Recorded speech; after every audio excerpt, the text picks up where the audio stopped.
La Baba Yaga, conte russe d'Alexandre Afanassiev. Il y avait une fois deux vieux époux. Le mari, ayant perdu sa femme, se remaria.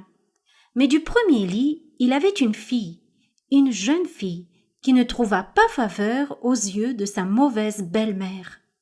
Celle-ci avait coutume de la battre et cherchait tous les moyens de la faire mourir le plus vite possible. Un jour, le père partit en voyage pour quelque temps. La belle-mère en profita et dit à la fille : « Va trouver ta tante, ma sœur, et demande-lui de te donner une aiguille et du fil pour te faire une chemise. » Or, cette tante était une Baba Yaga. Mais la jeune fille n'était pas sotte. Aussi alla-t-elle chez une tante à elle, sœur de sa vraie mère, et elle lui dit : « Bonjour tante. Bonjour ma chère. Qu'est-ce que tu veux ? » Ma mère m'a envoyée vers sa sœur pour lui demander une aiguille et du fil pour me faire une chemise. Alors sa tante l'instruisit de ce qu'elle devait faire. Tu verras près de la porte de la Baba Yaga un bouleau qui voudra te crever les yeux avec ses branches. Il faut que tu attaches un ruban autour de lui. Les portes de sa hutte grinceront et battront avec fracas. Tu verseras de l'huile dans l'orgon. Il y a des chiens qui voudront te mettre en pièces. Tu leur jetteras ces petits pains. Il y a un chat qui viendra pour t'arracher les yeux. Tu lui donneras un morceau de lard. Alors la fille partit. Elle marcha et marcha jusqu'à ce qu'enfin elle arriva au but. Elle vit une cabane dans laquelle était assise une Baba Yaga aux jambes osseuses, en train de filer. « Bonjour, tante, » dit la fille. « Bonjour, ma chère, » répliqua la Baba Yaga. « Ma mère m'a envoyé vous demander une aiguille et du fil pour me faire une chemise. »« Très bien, assieds-toi et file un peu pendant ce temps. » Alors la fille s'assit auprès d'un métier et la Baba Yaga sortit et dit à sa servante : « Chauffe le bain, fais-y baigner ma nièce et souviens-toi de la surveiller attentivement. J'ai l'intention de la manger au déjeuner. » La fille s'assit tellement effrayée qu'elle était plus morte que vivante.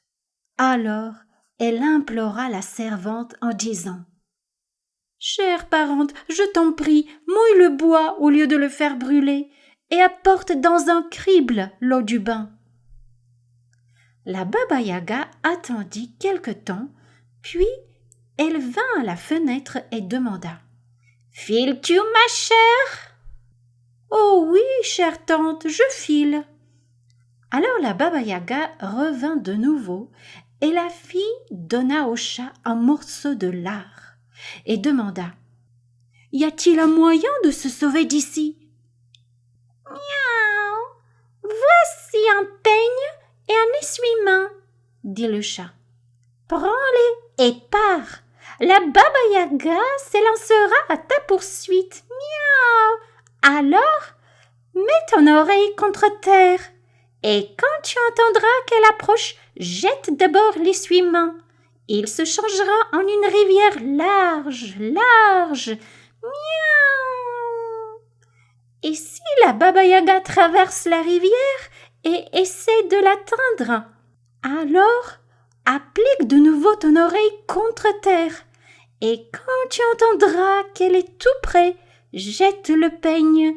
Miaou ! Il deviendra une forêt épaisse, épaisse, à travers laquelle il ne sera pas possible à la sorcière de se frayer un chemin.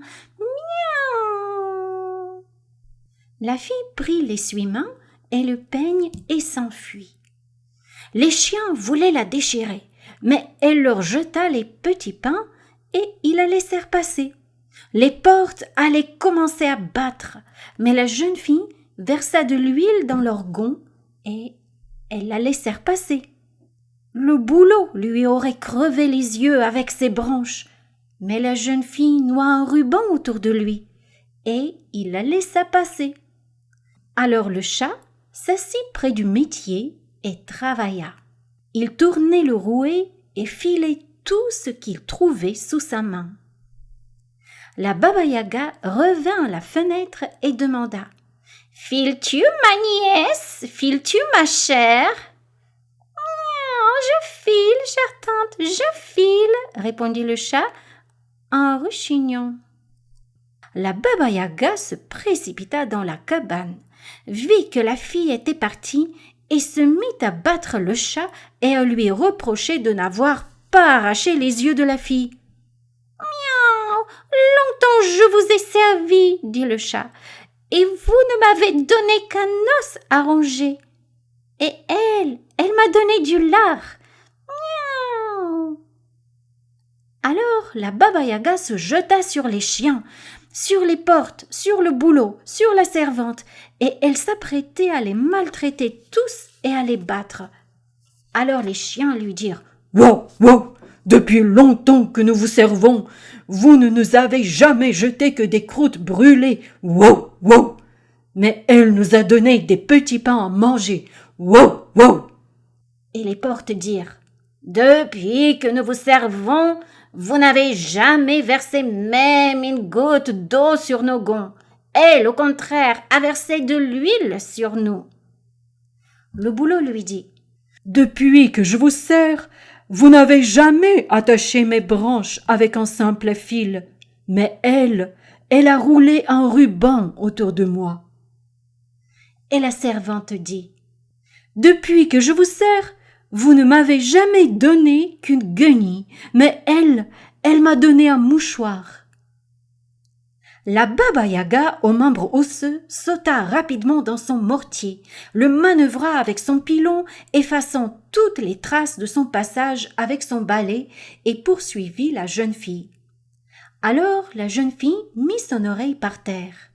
Et quand elle entendit la Baba-Yaga la poursuivre et approcher d'elle, elle jeta par terre l'essuie-main. Et il se changea en une rivière large, large. La Baba-Yaga approcha de la rivière et grinça les dents de rage. Puis elle revint à la maison chercher ses bœufs et les mena à la rivière. Les bœufs burent jusqu'à la dernière goutte d'eau. Alors la Baba-Yaga recommença sa poursuite, mais la jeune fille appliqua de rechef son oreille sur la terre. Et quand elle entendit approcher la Baba-Yaga, elle jeta le peigne et aussitôt une forêt impénétrable s'éleva dans les airs. La Baba-Yaga commença à la ronger, mais quelque ardeur qu'elle mit au travail, elle ne put se frayer un chemin à travers la forêt. Or, pendant ce temps, le père de la jeune fille était revenu chez lui et il demanda « Où est ma fille ?»« Elle est allée chez sa tante, » répliqua la belle-mère. Bientôt après, la jeune fille rentra en courant. « Oh, où as-tu été ?» demanda son père. « Oh, papa, dit-elle, ma mère m'a envoyé demander à ma tante une aiguille et du fil pour me faire une chemise. Mais la tante est une Baba-Yaga et elle a voulu me manger. »« Et comment t'es-tu échappée, ma fille ?»« Comme ceci, dit la fille, et elle raconta tout. Aussitôt que son père eut tout entendu, il devint furieux contre sa femme et la tua. Dès ce moment, le père et la fille vécurent ensemble, prospérèrent et tout réussit à souhait chez eux.